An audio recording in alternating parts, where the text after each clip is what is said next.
Hi, my name is Garen Daly. I'm the festival director for the 47th Boston Science Fiction Film Festival.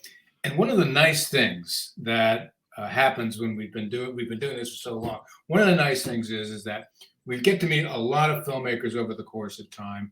And today we're talking to Eric McEver, and he was one of the early adopters, not early adopters, but he came to an earlier version of our festival, and he's now back with his first feature film. Eric, thank you for joining us. And why don't you tell folks what the film is? Well, thank you, Garen. Thank you for having me here, and obviously, thank you for having me at the festival. So, this is a film called IKE Boys, and yes, it's my first feature film. The joke I say is it's a very loosely autobiographical. It's about a couple of best friends in Oklahoma who they're obsessed with all things Japanese, and they get cursed by a magical anime that turns them into Japanese heroes, just in time to save the world at the turn of the millennium. So it's a mixture of I would say American high school movie and Japanese fantasy. Well, And didn't someone describe it as a gaijin coming of age? yeah, well, I mean, I think that probably the description that I'm most proud of is I had a critic say that this is the film that John Hughes would have made if he had grown up obsessed with Godzilla and Japan, and that very much is what's at the heart of it, because it's a very sweet, very heartfelt coming of age film that happens to feature a lot of fantastical Japanese inspired elements. You mentioned John Hughes, and I was going to bring this up a little later, but since Yeah. you brought it up, it really did have a John Hughes feel to it. Was he somebody that you adored watching all those films that he made way back when? The interesting and ironic answer is no, not really. I've certainly enjoyed his films. Um, I have to be honest. I mean, really, this comes from a pretty pure place of honestly of looking back at my own childhood and my own adolescence, and really feeling driven to express something from that. And of course, over the course of writing it and then preparing to direct it, I did study many reference films, many high school films, coming of age films, and of course, I did revisit The Breakfast Club. My biggest touchstone in terms of high school movies, or you might say coming of age movies, was American Graffiti, and which is interesting because that's got a very different feel in the finished product than EK Boys. But what I was really pushing, looking for in that was, American Graffiti. It's really, there's a whole lot of George Lucas in that. He shot it in and around his hometown, in and around his high school, and there's a lot of very authentic lived tales there. And I was really pushing to do the same thing in EK Boys. I mean, we shot it at the same school I grew up at. There's a lot of little details, like there's some scenes where the boys are hanging out and then fighting at this kind of like stone playground structure. That's where I skinned my knee in kindergarten, and those are things that, like, no one is going to know that, but audiences respond to authenticity, and I really, my goal here is I wanted to make a really fun, sweet, and authentic film. And the one thing that I sort of told myself at the early in the process is I want to do something that when people have had a really tough day, they'd like, this is the kind of movie they would turn to for a pick me up. And my thinking has always been, well, if I'm going to ask someone to entrust me with their emotionally vulnerable moments, I need to be emotionally vulnerable with them. And so I've tried to be as honest and sincere as possible. So, for all of the fantastical stuff in the film, at its heart, I mean, there is a whole lot of me in it, and there's a whole lot of emotional honesty in it. So let's take a quick clip, a quick look at the clip that you provided for us, and we won't even set it up. We'll just play it, and we'll take it from there.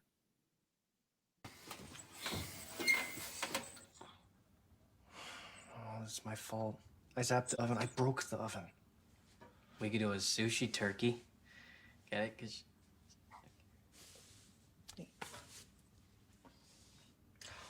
you should do your Dokkan thing. No, might explode. How's it looking? You close in there? It's Christmas turkey. You got him. Fine, stand back.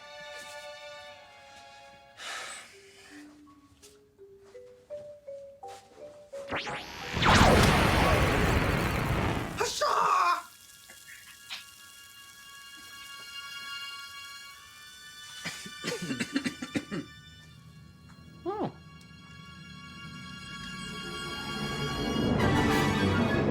Holy shit. What's the word? All right, let's get fat. Don't forget the casserole. So the first question I had after I saw that clip was, where did you get that sweater on that guy? Oh, I had a really fun conversation with the costume designer about that because there's a rich world of Christmas sweaters, but I wanted something that I wanted something that would make the viewer say "aw," but kind of in a half like, "Oh, that's cute," and "Oh, that's A kind of little over the top. kind of sad that that's the sweater that's being worn kind of way." I need to ask the costume designer. I think that came from a thrift store. There's some funny photos of Ben Browder trying on the different sweaters. And one of the funniest is there's one that's actually a lady, not the one that entered the finished film, but even more over the top than that. That's actually a lady's sweater. And there's one of him of wearing that and then flipping the cameraman the bird because he discovered that he was in a lady's sweater. So anyway, what I think all this should show is that there is a story behind every single detail, and films are an aggregate of detail. Yeah, and you're absolutely right. It's all about the decisions you make along the way and Yeah. putting the thought into that decision to make it. But you mentioned Ben there. For people who don't know, Ben has a history of being, I think, was it Farscape? Mm-hmm. And you had a couple of other actors who added a little heft to the film as well. You had Billy Zane. Yeah. Did you have anybody else of note? Well, the lead there, Quinn Lord, he was in The Man in the High Castle, and also our Japanese. One of our lead Japanese actresses is Yumiko Shaku, who she's quite a name actress in Japan. So genre fans would know her because she was the pilot of Mechagodzilla, among other things. It's something where obviously the goal is that people in the know would say aha, but the real thing is they're all they're great actors.